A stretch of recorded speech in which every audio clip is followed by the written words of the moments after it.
In the last Fartcoin video that I did, I said I'm interested in longing. We longed basically yesterday. We didn't long, last long was right here. We didn't long right here because I said first thing I want to do get is VWAP curving up. After that, the first time we got the VWAP curving up was yesterday. I'm still in the long, still got the 6% target to 6674.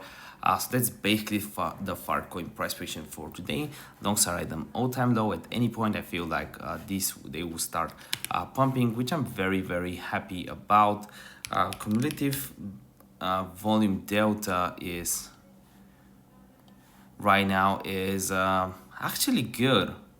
There's a lot of shorts being closed. That's why we're getting a pump, but a red candle. So that's very bullish.